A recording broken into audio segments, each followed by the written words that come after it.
Hello friends, कैसे हैं आप सभी। आशा करते हैं आप सभी स्वस्थ होंगे और अपने जीवन में आगे बढ़ रहे होंगे। तो आइए, मैं फिर से आ गई हूँ आप लोगों के लिए एक नई रीडिंग लेकर के, जिसमें मैं ये देखूँगी कि दुश्मनों से किस तरह से जीत हासिल की जाए, कैसे हम दुश्मनों से जीत सकते हैं। इसके बारे में टैरो हमें क्या गाइडेंस दे रहे हैं, क्या बता रहे हैं, ये जो हमें अपने दुश्मनों पे, अपने शत्रुओं पे विजय प्राप्त करने में सहायक सिद्ध हों। तो महादेव जी, माँ पार्वती, बाप रे, बताएं हमें प्रभु। बहुत फास्ट एनर्जी आ रही। जय भोलेनाथ जी, जय शिव शंभू, जय शिव शक्ति, जय शिव शक्ति। ये मेरे आसपास के दिव्य ऊर्जाएं मेरी मदद करें, गाइड करें हमें।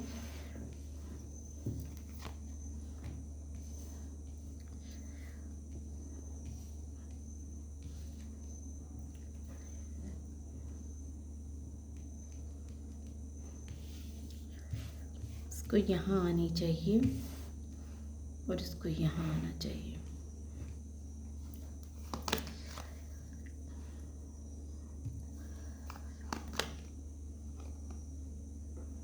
World, the Emperor, High Priestess, Four of Cups,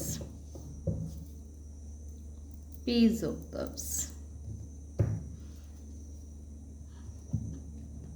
tarot मुझे यही गाइडेंस दे रहे हैं कि आपको कैसे अपने शत्रुओं से जीतना चाहिए, शत्रुओं पे विजय प्राप्त करनी चाहिए। तो उसके पहले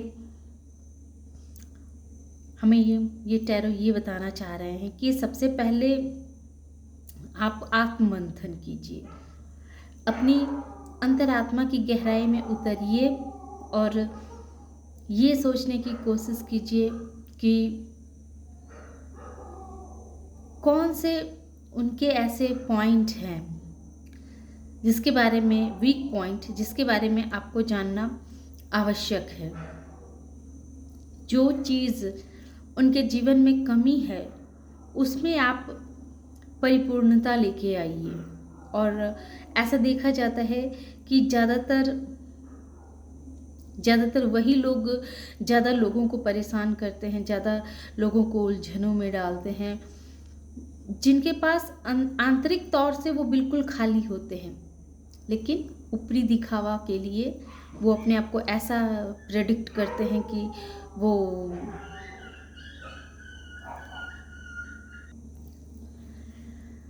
तो जैसा कि ये हर्मिट हमें क्या बताता है कि पहले आत्ममंथन करने को कहता है कि आप सबसे पहले आत्ममंथन कीजिए और गहराई से इस बात को जानने की कोशिश कीजिए कि उनके जीवन में कौन कौन सी चीज़ों की कमी है और आप उसी क्षेत्र में अपने लिए वैसा कार्य कीजिए ताकि आप उस चीज़ को फुलफिलमेंट कर सके। आपके जीवन में उनसे अधिक होनी चाहिए वो चीज़, और इसके लिए बहुत ज़रूरी है कि आप गहराई से बहुत सी बातों को ध्यान से समझें, सोचें और फिर उस पर एक्शन लें। जैसे कि ज़्यादातर देखा जाता है कि वैसे शत्रु जो लोग के पास धन की कमी हो लेकिन फिर भी वो अपने आप को दिखाते रहते हैं कि अरे मेरे पास तो बहुत पैसे हैं, बहुत मनी है, वो बोलते रहते हैं, ऐसा प्रिटेंड करते हैं कि उनके पास बहुत पैसे हैं और हर जगह अपना गुणगान करते रहते हैं, अपनी ही तारीफ़ किए रहते हैं कि हम तो ऐसे हैं, हम तो इतने अच्छे हैं, हम तो वैसे हैं, हम तो वैसे हैं। इस तरह का वो खुद को दिखाने की कोशिश करते रहते हैं ताकि सामने वालों को उससे भय हो, उस इंसान से भय हो। और टैरो भी हमें यही कह रहा है कि आपको सबसे पहले अपने पैसों के लिए मेहनत करनी पड़ेगी ताकि आपके जो जीवन में धन है वो 2-3 तरफ से आए, ताकि आपके जीवन की धन की कमी जो है वो पूर्ण रूप से ख़त्म हो जाए।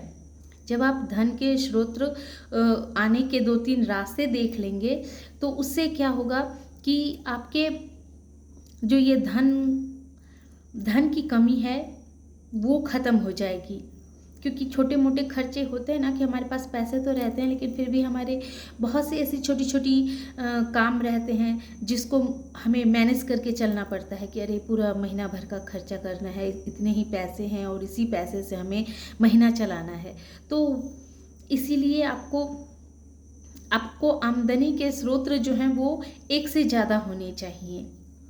और आपको कभी भी किसी के सामने अपना रोना नहीं रोना है कि आप बहुत असहाय हैं, आप बहुत दुखी हैं, आपको दूसरों की इस तरह मदद चाहिए, नहीं। हम अपने आप को एक कॉन्फिडेंट के रूप में दिखाना है कि आप अपने काम करने के लिए खुद कैपेबल हैं, आप अपना काम कर सकते हैं और आप बहुत ही मेहनती इंसान हैं।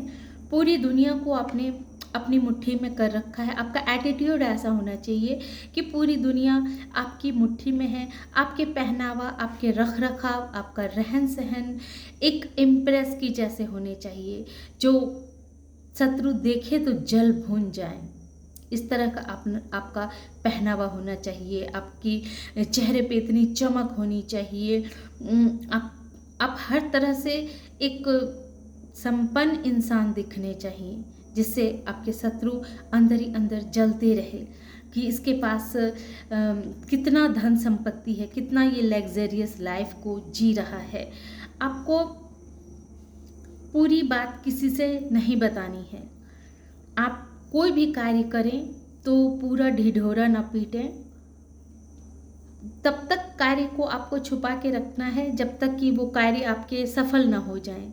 ये सक्सेस के नीचे हाई प्रेस्टिज आया है, अर्थात जब तक आपको किसी कार्य में सफलता न प्राप्त हो जाए तब तक आपको किसी को नहीं बताना है कि आप कौन से कार्य करने जा रहे हैं, क्या करने वाले हैं, क्या करेंगे। और उसके बाद आपको हर वो ऑफ़र को एक्सेप्ट करना है जो प्रभु आपको देते हैं या समय आपको प्रदान करती है। उस ऑफ़र को एक्सेप्ट करने में, लेने में आपको 1 मिनट की भी देरी नहीं करनी है। और मैं इस डेक से भी देखती हूँ कि इससे हमें और क्या गाइडेंस मिल रही है कि हमें और क्या करना चाहिए जिससे हम शत्रुओं से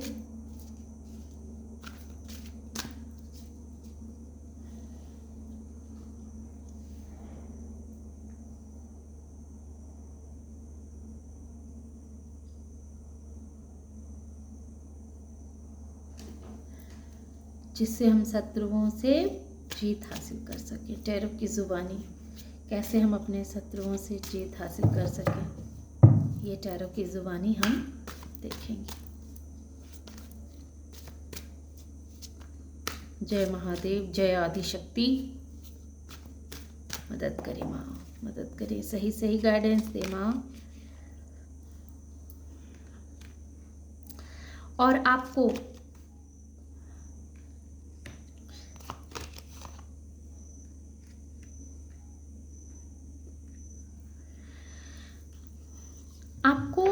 अपने लिए कुछ ऐसे दोस्त आपको अपने आसपास ऐसे बना के रखने होंगे, ऐसे दोस्तों की भीड़ अपने पास जमा करके रखिए जो हर परिस्थिति में आपका साथ दे, जिससे आपके दोस्त को आपके शत्रुओं को ऐसा लगे कि अगर मैं इसको किसी तरह से परेशान करूंगा या इसको किसी दुविधा में डालूंगा तो इसका जो फ्रेंड है, इसका जो दोस्त है, वो मुझे छोड़ेगा नहीं, या उसके मदद से ये मुझसे बदला ले लेगा।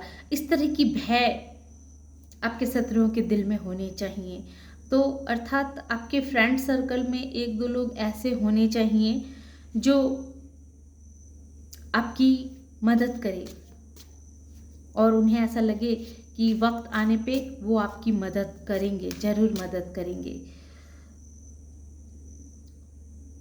और आपको तब तक नहीं कुछ बोलना है, तब तक कुछ एक्शन नहीं लेना है जब तक कि सारी पिक्चर आपके सामने क्लियर ना हो जाए।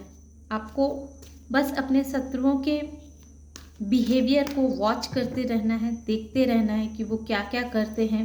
एक आउटसाइडर की तरह बस देखते जाना है कि वो किस हद तक जा रहे हैं, उनके माइंड में क्या चल रहा है और वो क्या कुछ कर सकते हैं। इसे बस समझने की कोशिश करनी है सिचुएशन के द्वारा। Slowing down, politics, clinging to the past. कहते हैं ना कि शत्रुओं को हराने के लिए उन्हीं के शब्दों का सहारा लेना पड़ता है। वो जैसे पॉलिटिक्स खेलते हैं, जैसे चुपके चुपके वार करते हैं, धीरे धीरे अपने एक एक कदम फूंक फूंक के आगे बढ़ाते हैं, तो वैसे ही आपको भी करना है अपने शत्रुओं के खिलाफ। आपको भी अपनी माइंड को बिल्कुल क्लियर रखना है, बिल्कुल क्लीन एंड क्लियर रखना है, और तब तक कुछ एक्शन नहीं लेना है जब तक कि आप पूर्ण रूप से इस बात के लिए करके श्योर ना हो जाएं कि आपके हेटर्स की आखिर अगले कदम पे वो क्या करने वाले हैं।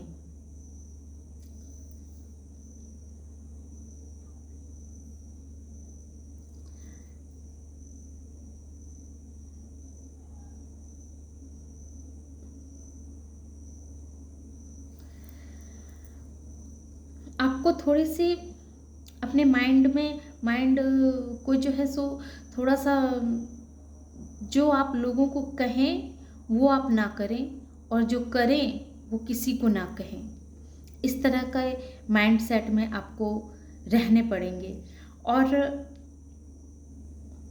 आपको हमेशा ये शो करना है कि सामने वाले से आपको कोई परेशानी नहीं है। आप ऐसा प्रिटेंड करें कि जैसे आपको उनसे कोई शत्रुता नहीं है, कोई मतलब नहीं है। आप पीछे की सारी बातों को भूल चुके हैं, आप अपनी दिन दुनिया में मस्त रहने वाले इंसान हैं। आपको किसी से कोई मतलब नहीं है, चाहे जो जैसा करे, आपको उससे कोई फ़र्क नहीं पड़ता है। तब तक नहीं फ़र्क पड़ता है जब तक कि वो डायरेक्ट आपसे ना आके कहे।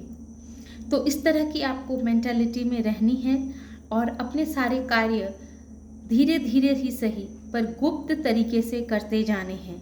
अपने ऊपर वर्क करना है, अपनी प्रोग्रेस के लिए कार्य करना है, और वो कार्य बहुत ही सीक्रेट होने चाहिए। आपका अगला कदम क्या हो ये किसी को पता नहीं होनी चाहिए, और तब तक पता नहीं होनी चाहिए जब तक कि आपको उस कार्य में सफलता न प्राप्त हो जाए। और ऐसे भी बहुत सारे कार्य आपको किसी से कहने की ज़रूरत नहीं, किसी से डिस्कस करने की ज़रूरत नहीं है, तब तक जब तक कि वो कार्य में आपको सफलता न मिल जाए। तो अब तक तो टैरो कार्ड हमें यही बतला रहे हैं। प्रभु, तो मेरा मन क्यों कह रहा है कि मैं और कार्ड निकालूं? ये तो हम समझ गए प्रभु, पर थोड़े से हमें और बताएं कि अपने हर प्लान को छुपा के रखना है, हमें आत्ममंथन करना है, अपने पैसों के सोर्स को बढ़ाने हैं। अगर एक तरफ से पैसे आ रहे हैं तो उसके मार्ग को एक दो तरफ से और खोल के रखने हैं, ताकि हमारा इनकम सोर्स सिर्फ एक ही तरफ का ना हो। और ऐसा रहन सहन रखना है, ऐसा घर से जब भी बाहर निकले तो इस तरह का आपका पहनावा होना चाहिए जो आपके शत्रुओं को लगे कि इसके पास कितने पैसे हैं। और आप भी इस तरह का प्रिटेंड करें कि पूरी दुनिया आपकी मुट्ठी में है, आप सबसे बेस्ट हैं, आपसे अच्छा और कोई नहीं।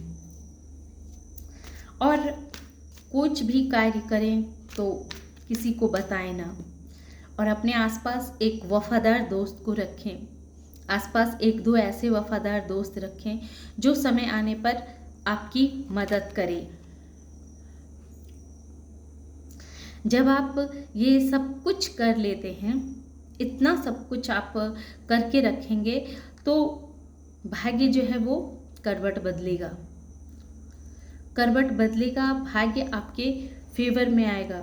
फिर आपके शत्रुओं की हिम्मत ही नहीं होगी कि वो आपकी बुराई कर सके, आपकी निंदा कर सके। वो बस दूर दूर से देख कर के आपको बस दुखी होते रहेंगे और कुछ नहीं। वो आपकी भाग्य के परिवर्तन से उनकी हालत एक डेथ के समान हो जाएगी। उनकी हालत ऐसी हो जाएगी कि काटो तो खून नहीं, वो अधमरे से हो जाएंगे। उनका जो माइंड का संतुलन है, देखिए किंग ऑफ कप्स रिवर्स आया है, उनका माइंड का संतुलन बिगड़ जाएगा। उन्हें समझ में नहीं आएगा कि अब उनको आगे क्या करना है, कौन से एक्शन लेने हैं। वो अपने पर से संतुलन खो बैठेंगे। उनकी हालत ऐसी हो जाएगी कि न उन्हें दिन का पता चलेगा, न उन्हें रात का पता चलेगा। वो अपने न माइंड से सोचने के लायक रह जाएंगे, न आँखों से देखने लायक रह जाएंगे। उनके सारे रास्ते उनके माइंड में ब्लॉक हो जाएंगे, माइंड में ही ब्लॉक हो जाएंगे। इससे पहले की जो मैंने रीडिंग की थी उसमें भी 8 ऑफ सोर्स और इस अभी भी 3 ऑफ सोर्स, यानी कि आपके हेटर्स की बहुत ही स्ट्रांगली ऐसी एनर्जी है कि अभी उनकी ऐसी हालत है कि काटो तो खून नहीं। वो इतने दुखी हैं, इतने पेन में हैं, इतने दर्द में हैं कि इसका कोई अंदाज़ा नहीं लगा सकता है कि वो कितने दर्द में हैं और कितना अपने आप को हारा सा महसूस कर रहे हैं। जो किसी समय वो चाहते थे कि आप उनकी गिरफ्त में इस तरह से बंध के रहें, और अभी वो अपनी गिरफ्त में ही इस तरह से बंध के रह रहे हैं। अपने हालातों में इतने विवश और इतने लाचार से रह रहे हैं और अपने द्वारा ही दुख दिए गए हैं। उनको अपने ही घर के लोगों ने उन्हें इतनी बुरी तरह से बांध करके जकड़ करके रखा है कि अब वो कोई भी कार्य करने लायक नहीं है। उनकी बहुत बुरी हालत है, बहुत ही बुरी हालत है। तो आज दिन में भी मैंने ये निकाला था तो यही एनर्जी निकल के आई थी और अभी भी यही एनर्जी आई है निकल के। वो कोई भी एक्शन लेना चाह रहे हैं तो उससे पहले ही उनके ऊपर इतनी नेगेटिविटी हावी हो जा रही है कि उनका कोई भी एक्शन सक्सेस होता ही नहीं है। वो अपने एक्शन में विफल हो जाते हैं, विफल हो जाते हैं। ये आपके हेटर्स देख लीजिए, ये आपके हेटर्स एक जेंट्स और एक लेडीज़ होगी। ये 2 हेटर्स हैं आपके ऐसे जो आपको परेशान करते रहते हैं, आपके साथ बदतमीज़ी करते रहते हैं, आपके साथ हमेशा आपको दुख देने के लिए तैयार रहते हैं। लेकिन बहुत जल्दी ही ये कन्फ्यूज़न की स्थिति में जाने वाले हैं। बस आपको टैरो की तरफ से ये गाइडेंस दी जा रही है कि आप अपने पहनावा ओढ़ावा में चेंजेस लाइए। आप अपने दिमाग को थोड़ा और विकसित कीजिए। और वो पॉलिटिक्स से जवाब देते हैं, आपके साथ बहुत ही पॉलिटिक्स खेलते हैं, वो बहुत रहस्यमयी अपने आप को प्रिटेंड करते हैं। तो आपको भी वैसा ही उनके लिए रहस्यमयी बन के रहना है ताकि वो भी आपको ना समझ सकें। आपकी अगली चाल क्या है, आपका अगला एक्शन क्या होने वाला है, ये उन्हें ना पता चल सके। आप हमेशा ऐसा दिखाइए कि आप दुनिया के सबसे बेस्ट इंसान हैं। आप पूरे कॉन्फिडेंट में रहिए। तो ये थी आज की रीडिंग। सबसे बड़ी बात तो ये है कि देखिए आपके हेटर्स की हालत वैसे भी इतनी ख़राब है कि इसका कोई ठिकाना नहीं है। उनकी एनर्जी भी बहुत बुरी पोजीशन में है और ये अभी इसी एनर्जी में अभी वो बहुत दिनों तक रहेंगे।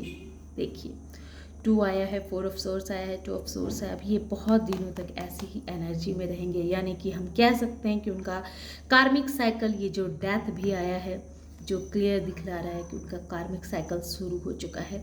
वो कार्मिक बहुत ही भयंकर कार्मिक साइकिल में फंस चुके हैं, इसलिए आपको टेंशन लेने की आवश्यकता नहीं है। समय ने आपको ऐसे ही जीत दिला दी है। लेकिन हाँ, फिर भी अपने तरफ से अलर्ट रहना है, क्योंकि कहते हैं ना कि दुश्मन को कभी कमज़ोर नहीं समझना चाहिए। ये पति पत्नी मिल करके, ये दोनों मिल करके आपको परेशान करना चाह रहे हैं, लेकिन समय अब इनको परेशान करेगा। अब इनका तमाशा लोग देखेंगे, बस कुछ दिन और। तो ये थी आज की रीडिंग। आशा करते हैं कि आप लोगों को ये रीडिंग पसंद आई होगी। पसंद आई हो तो इसे लाइक कीजिए, शेयर कीजिए और सब्सक्राइब भी कीजिए। Thank you.